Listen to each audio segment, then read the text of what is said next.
the reason I think that Kyle Shanahan is going to be like a troll here and be the smartest guy in the room and do what everyone doesn't want him to do and take Mac Jones is because I really feel like people are tired of Jimmy Garoppolo for a lot of reasons. And a lot of people want a new type of quarterback on the Niners. You know, the more evolved 2020 version of a quarterback, a guy who can really run, a guy who is like, you know, Josh Allen or Justin Herbert or Patrick Mahomes. And I think that's what people want. But Kyle Shanahan, I don't think he wants to adjust his formula. I think he wants to keep together the same exact team that he had in 2019 because I think he really thinks it works. I think he wants to change as little about it as possible. And bringing in a guy like Trey Lance or Justin Fields, I think would require some adjustments on Kyle Shanahan's part. Not that they're big or that they're so outrageous, but some adjustments, a little more quarterback-driven runs, whatever. I just think he feels that he doesn't need to make a single adjustment. His team is ready. And when he looks at Mac Jones, I have a feeling, I could be wrong, that he sees what he hoped he would get from Jimmy Garoppolo when they got him. I mean, physically, he's like a young Jimmy without the torn ACL, maybe quicker feet, better feet, about the same build, about the same arm strength. But the difference is that, at least on film at Alabama, Mac Jones knows where to go with the ball. He's on time. He's in rhythm. He's not like dropping back and just hesitating the way Jimmy Garoppolo does on the 49ers. And I think when Kyle looks at Mac, correctly or not, he says, man, if Jimmy could just do this, we'd have won that Super Bowl. And so while Justin Fields may have so much more upside, Kyle's thinking, man, I don't care. Like that's exactly what I'm looking for. And even if it's no better than 13th best quarterback in the NFL at like Kirk Cousins is, with me on my team, we win the Super Bowl. That's how I look. I think he looks at Mac. Okay. Yes. Can I respectfully disagree? Yes, of course. So here's the thing. When you listen to him talk, remember the Kirk Cousins question rubbed him the wrong way because he's tired of being pigeonholed as the guy who wants somebody like Kirk Cousins or that Kirk Cousins is his quarterback that he envisions, right? I actually think that he is going to look at one of these higher profile guys because he's tired of having this stripped down playbook and he's tired of being on point and having to have the correct call every time. He wants someone to bail him out. That Patrick Mahomes quote was really big for me. I just don't think Mac Jones is that. You know, what the version of this Kyle Shanahan offense that you're seeing right now is bare bones at the minimum. And how do I know? There are certain concepts where basically to make things easier for every quarterback, pre-snap, you look straight, you cut the field in half, you pick your side. And when you pick that other side, that side is gone. So now you're taking away reads because you're making it easier and you're hoping that he can figure that stuff out. The Atlanta version of this offense is the offense that he really wants to be in, I believe. And I don't think you can have that with Mac Jones, considering, even if it was with Matt Ryan, who comps to Mac Jones. He does, absolutely. He comps to him because of pocket presence and all that stuff and the way that he moves in the pocket. But again, you know, Kyle Shanahan watched Kyler Murray, Josh Allen, all these toolsy guys kick his ass this year. Sorry, didn't mean to curse at that. And you telling me that he thinks that if they can say it on cable, you can say it on this show. All right, cool. Yeah. So if he thinks that, you know, if he thinks that getting a version of Jimmy Garoppolo is going to beat those guys or take them to the next level, I don't know. That's some flawed logic in my eyes, I think, you know, if that's what he's thinking. I see the point. I see how he fits. Again, if he's the pick, I'm not going to like it. But I also know that there will be success in this offense with it. It's not like you're drafting a bum. It's not like you're taking Jamie Newton. No, he's not a bum. I don't want to say that. You know, it's not like you're taking Ian Book, you know, at like 3. You know, Mac Jones can still play. I just feel like when I hear Coach talk, when I hear those comments and the way he was talking about it, I just think that it's time that he moved up to 3 to swing for the fences this time, not go for the suicide squeeze. Maybe. I just still feel like Kyle's ideal quarterback is prime Drew Brees. You know, the guy who gets the ball out instantly, on time, and to the right guy. Is he an athlete? Not particularly. Does he have a strong arm? Not particularly. He just executes correctly every time and in rhythm. And I feel like Kyle really believes that that's all he needs. That's all he needs. And the other stuff is cool, but he's not willing to sacrifice the decisiveness, rhythm, smarts at all. And if he has any questions about that with a guy, he's going to look past him. That's the way I look at it. Now, I'm not saying that Mac Jones is Drew Brees, but it's just that when you watch him on film, he's on time and in rhythm, going to the right guy mostly. And I just feel like Kyle's the kind of film watcher guy who would look at the tiny little details and be like, well, look, I mean, if Jimmy could do that, we wouldn't be having this conversation. We wouldn't be picking a quarterback. You know what I mean? I can just hear him saying it. Maybe he's wrong, but with like for example, you say he wants to have the Atlanta version of the offense. Okay, but they do have Brandon Ayuk, who's I think is gonna be a monster down the field. But everyone else is really built to get yards after the catch. I think it's more of a yak offense than an air yards offense. If you to make a distinction, and I think Fields, kind of like young Cam, is going to thrive in an air yards offense. That dude is built to just bomb it, man. So yeah, a lot of short throws in the Niners offense. Yeah, for sure. But you make good points though. And but here's the thing. Again, it goes back to Justin Fields' accuracy again. So those short throws, instead of it being on somebody's hip where they have to reach back, they'll make the catch. If it's in stride, then that's the sort of stuff that we haven't seen since 2019 consistently with any regularity. Yeah. All right. Let's answer a couple of these questions from the good people. Bruce says, do you guys think we need a mobile quarterback or a pocket quarterback? I personally say mobile, but I really think the Niners will draft Jones over Fields, and that's bad. Well, I mean, the way I look at you can answer it. The way I look at it is I think I tweeted yesterday. I think in the NFL, you can get kinds of quarterbacks, but when you're drafting, you're just trying to look for the guy who's not going to bust because, God, a lot of them bust. Yeah. You know? I mean, with this, I mean, when I think mobile is being taken the wrong way. Like, I think when you say mobile, you're thinking about Lamar Jackson. No, mobile means like sliding in the pocket, maybe just moving yourself a little bit, because there's plenty of film on Justin Fields sliding his feet properly while keeping himself as a passer. Again, not talked about, but hey, you know, everybody's, you know, going with their narrative on Twitter, right? But he's known to do as opposed that. to Trey Lance, really. I mean, Trey Lance is more great. Like Fields, you can actually see him going through progressions. I don't even think they really structured offense for Trey Lance very much like that at North Dakota. Sorry to cut you off. No, you're good. Trey's in a run first offense. Exactly. Plenty of throws that are schemed up. You know, it's completely different. Yeah. So I mean, when we say mobile, we're not talking about Lamar Jackson, because I personally don't want my quarterback taking hits. I don't care how big you are. I really don't. So so I don't think that's that. I think it's more about the threat of him when you're running those RPOs and you got the ball in Mostert's gut and Debo's running the other way. Now those linebackers have to sit there for another second to worry about if Justin Fields pulls that thing out, and now he can run the other way. So it's and remember, Justin Fields is a pocket passer. He wants to throw from the pocket. He's not trying to run all the time. He'll run if he has to, but that's not his game. But I think the mobility, what you want is because it's specifically to aid you against pressure, right? Because the athletes on the D line are better and better every year, and the athletes on the O line kind of stay the same. It's, you know what I mean? And it seems like you're under siege a lot of times, especially early in the season. And if you can't help yourself at all, or you're not extremely quick decision maker like Tom Brady or Ben Roethlisberger, then you're Jimmy, and you're getting run out of the league, or you're getting hurt and stuff like that. So yeah, mobility is really important. That's why I go to a guy like Kellen Mond and like him. It's like, I think he's got upside. And that's why you like a guy like Trey Lance. It's like, I don't care they only threw 288 passes. I think he's got upside. He's got what he needs to have. And then you look at a guy like Kyle Trask, like, yeah, he's got the numbers, but is that going to translate when he's getting smacked by DNs who run 4.5 and he's over there running a 5.2? So that's why mobility is very important. Yes. Eric says, if the Jets were going to draft a quarterback, wouldn't they have traded Darnold for a draft pick at least? He is a free agent next year. Not necessarily. That could happen on draft day. You know, there's teams, you know, so here's a funny team to think about that might take a shot on Sam Darnold. And it's something that, you know, I do a show on Saturdays with my good friend Jared Bailey. The Pittsburgh Steelers are somebody that might be looking at Sam Darnold. Ben Roethlisberger's done. This is it. This is the swan song. Now, I don't know if you want to bring in Sam Darnold just to bring him in, because you remember, if you pick up his fifth, you know, you're on the hook for all that money. Still substantially less than what they're paying Ben Roethlisberger right now. But the problem is how do you pick up that option if he's a backup and he's never playing, right? So it doesn't look like the Steelers are going to be in position to take any one of the, you know, the higher quarterbacks, because, you know, we've talked about it. There's probably going to be 5-6 quarterbacks in this first round that go, you know, especially now with, you know, Kellen Mond's getting buzzed. Davis Mills is getting buzzed now too. Like that's the sort of thing that's happening.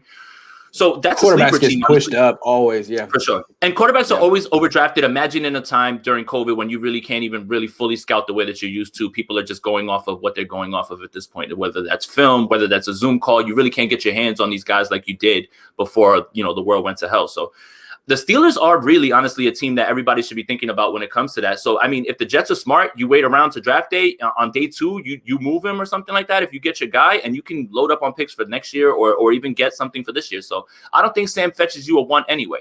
I don't. So it doesn't really matter. But I honestly, I Yeah. think they move him on draft day, if anything. I wouldn't say that that's a telling sign that they won't take somebody at 2. Raymond Martinez Jr. says Montana, Young, Elway, Favre, Rodgers, all mobile, and they have special abilities. What's Mac's special abilities? It's true. You know who wasn't mobile though? Brady, Manning, Breeze. I mean, there are other ways to play the position, and the reason that people like Mac Jones is they feel that he has those rare traits that'll allow him to win from the pocket. Now, he may not, because honestly, how many quarterbacks drafted the last 10 years that didn't have mobility have made it in the league? Really? I mean, does Baker count? Baker can move a little. Baker can move a little. Yeah, he can. So, I mean, can Mac move a little? I mean, he can move a little. He can move better than Jimmy. I'll give him that. Well, really, he's not a big 4'8". His special abilities is throwing with anticipation. Yes. Putting the ball placement, understanding what he's seeing from the pocket. I'll give him all of those things. Again, I can say that I prefer one guy over the other and still, heap praise on another guy. Doesn't mean I hate him. Right. Mac Jones has a lot of things that I feel like worked in the old NFL. Like if this was a few years ago, maybe 10 years ago, there he is. Look at him. He's not running. He's not running out of the pocket when anything happens. Like that's the sort of that's the sort of guy. Like, if he was out a few years ago, people would love him. It's just that right now he's lumped in a draft class with all of these toolsy guys, and it kind of gets lost in the shuffle. It makes it a very interesting case, and I do feel like the Shanahans are stuck in 1986. They're basically them and Uncle Rico are stuck in 84. Was it 84, 83? They just are. They just really are. So I mean, I don't know. We'll see. But I mean, even Andy Reid is more updated. And when I asked Andy Reid at the Super Bowl on media night, like, what do you admire about Kyle Shanahan? He said, well, he's very creative in a very old school template. Is what he said. It's like, even I don't use a fullback and go under center all the time. Like, it's very amazing how he's updated the old stuff, was basically what he said. Yeah. And that's the thing that I love about Kyle's offense. Everybody thinks it's passing that I'm in love with. It's really the run game and the way that he gets things going. It's these angles that he creates with Kyle Juszczyk and how they run the outside zone. That's really what I get excited about. And how those run plays look exactly like the play action plays. That's the Shanahan stuff. It's amazing. And he'll run one play out of a formation, show you, put it on film. You'll think you got it, and then run something completely different out of it. And that's really where he gets you. That's the thing. And it's like a boxer setting up his knockout punch. Jab, jab, until and then that's it. Boom! I hit you with it when I see the look that I like. No question. And he'll take those haymakers like in the first quarter. Yep. He'll feel you out in the first drive, and then second drive, it's like I'm getting. And if he hits those, it's going to be like a snowball effect. Like he just goes, it's over for you. That's what happened in 2019, pretty much. Kajan says you can't trade away what we did for this pick and then take the guy with the lowest ceiling. Jones still has a low floor too. That's a good point. Let me put another point out there. Another way to think of it. You can't trade up that high for a guy with a super low floor. You can't trade up that high for a guy who might bust. I mean, it's not your job, but think of it if it was your job and you traded 3 firsts for a guy who couldn't stay in the league. Say you traded 3 firsts for Dwayne Haskins. You don't get to be a GM ever again, ever. Something to think about. I'm not comparing anyone to Dwayne Haskins. Yeah. I'm just saying there are examples of highly rated quarterbacks who wash out by like 23. I mean, Josh Rosen's one. Yeah, I mean, and there's no such thing as a sure thing, and I think that's what makes this discussion so fun. And this thing, and I can't wait to see 2 years down the line where I fall in this, what happened, and I'll pull my own receipts and I'll take a look. But that's what makes this interesting, really. And I just think that when you're going to get pulled so hard, dude. Oh my God. I know, Grant. I don't like There's doing so that. Many of them. There's so many of them out there. People can do that every day if they had time. But keep going. No, so it's really about, if you're sacrificing what you're sacrificing, I think at this point, it really is for the high upside guy and not the guy with the safest floor, I think.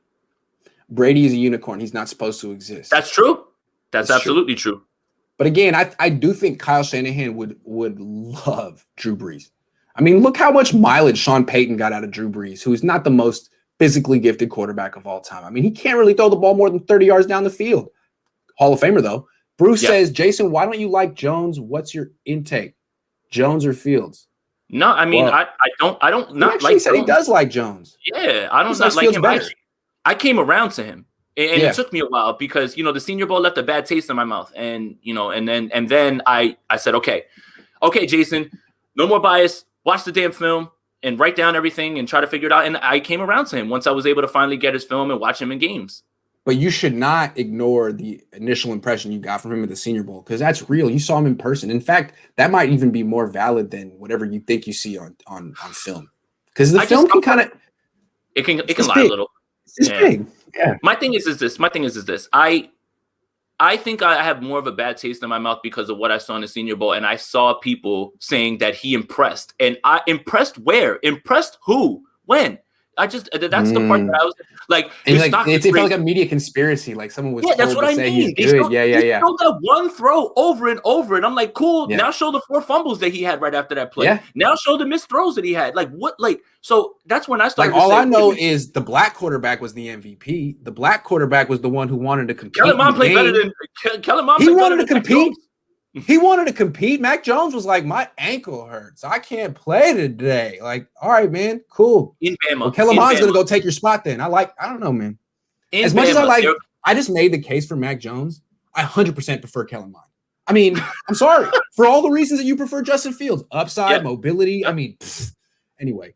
Matt Rhino says, why not offer a reunion for Meyer of Bosa and 3 for number 1? Bosa is a one-year wonder, in my honest opinion, in his health history. Look, this is an interesting topic. Is Niners make one more deal to get up to number 1? And what do you think?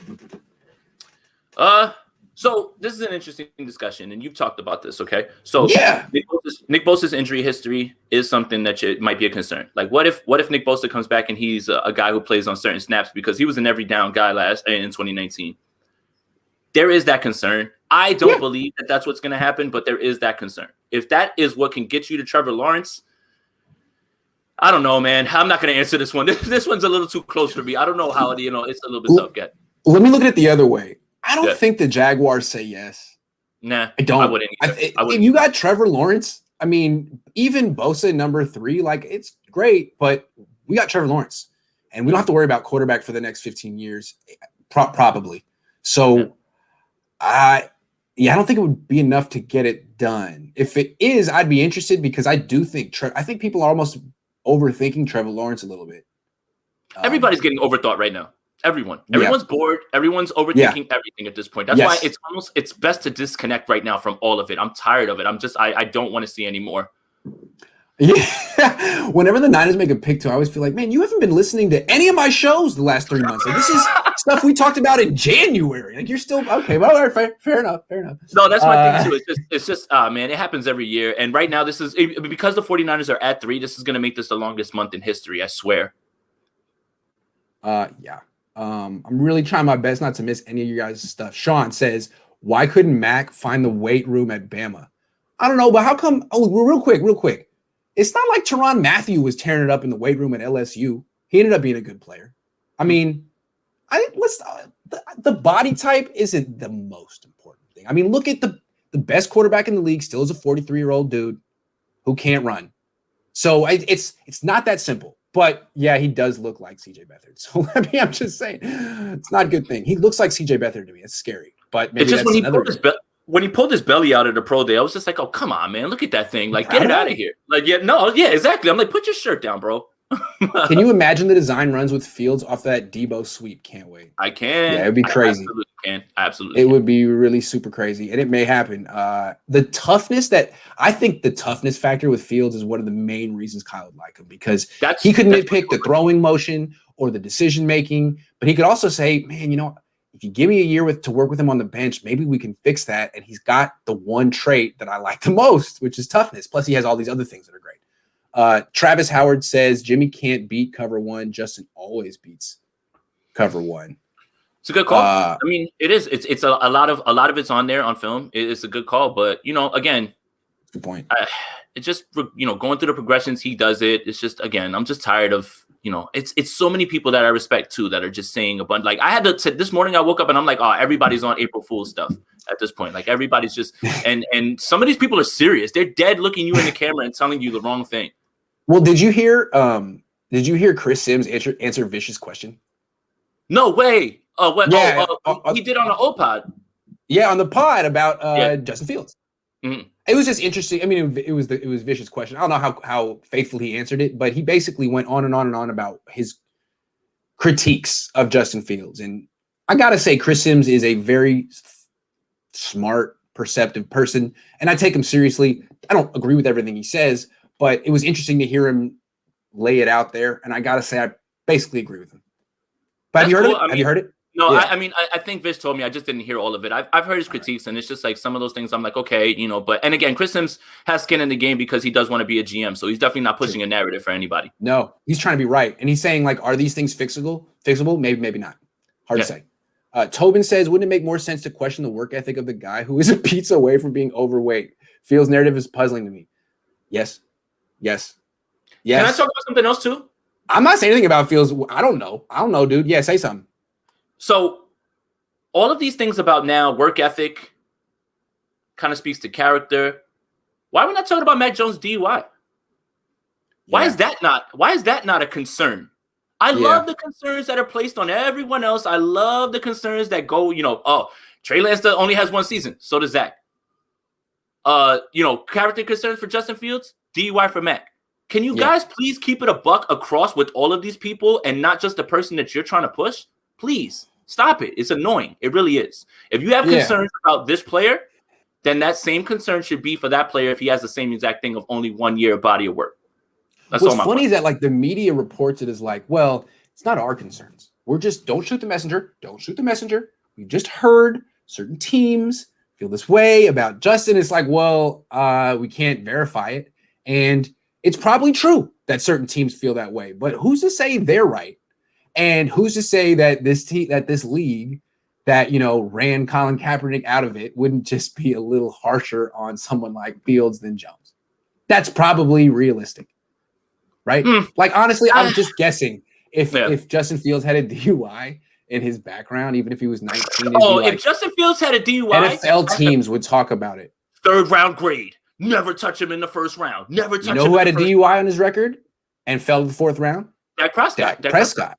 Yeah. So and this front office didn't, Chip Kelly was the one saying, "Can you get me Dak?" And they were so concerned. Can't and this sell is it. Chris's point. You can't sell it to the fan base because you already had a bunch of arrests and DUIs with everyone else. Now, here's the thing: Kyle Shanahan has much more power in the organization than Chip, and I feel like Chip, like Jed, almost has like a man crush on him. You know what I mean? Like I made this analogy yesterday, but it's like your buddy in college who like started dating a girl way out of his league and just like gave up all the things that he thought meant to him, like all the things he liked and thought. It's like, yeah, man, whatever she says, I'm just happy to be here, man. Like I just have Kyle Shanahan, whatever he wants. It's like Parag was ready to say like, nah, Trent, this is our final offer, and Trent was like, all right, well, I'm calling Kyle. Kyle made that thing happen so fast. So all I'm saying is, if Kyle says, look, Jed, I need Mac. You don't know. Give me what I want, or else our relationship's never gonna be the same. Jed's gonna be like, whatever you say, Kyle. Just I'm really enjoying this relationship. Don't leave. I'm really enjoying this relationship. Rob says in 2020, Jones put up the best stats of any NCAA quarterback in recent years. Better than Russell, Mayfield, Murray, you name it. Why doesn't that factor in? It does. Because the context. It does. The context, though. But the context. It does. Okay? Yeah. Yes. You have to put in the context. He's on the best team in college football. The best team. Right? Oh no! I talked through you, and then he froze. He's gonna come back though. 2020. Oh no, you're back. McDonald's. Right. Oh, he's back. Yeah. All right. So here's the thing. Context is important. Okay. Have you ever seen 2 receiver classes have Jerry Jeudy, Henry Rugg, Devontae Smith, Jacob Waddle, and now pro style offense didn't face the level of competition that all these other people had? Stats are meaningless when it comes to this. I don't care about all that. Tim Tebow was tearing up college. None of that matters. I'm not comparing that to that. It's just, if you're going to say that stats are the reason that Mac Jones should be ahead of somebody, that's a hard disagree. Yeah, you don't want to scout based on stats. Tua had great stats. Haskins had great stats. Tua had great stats in that same offense. Yeah. There's your point as well, too. There's your point as well, too. But the reason people like Mac Jones is when you turn on the tape and compare, especially from 2019, you can watch the same team, the same offense with Tua and Mac Jones. Mac Jones just has the anticipation. They're both accurate, but Mac just throws it earlier. They both are built like backups. Yeah. Which is scary. I bet you Jimmy Garoppolo's rooting for them to take Mac Jones.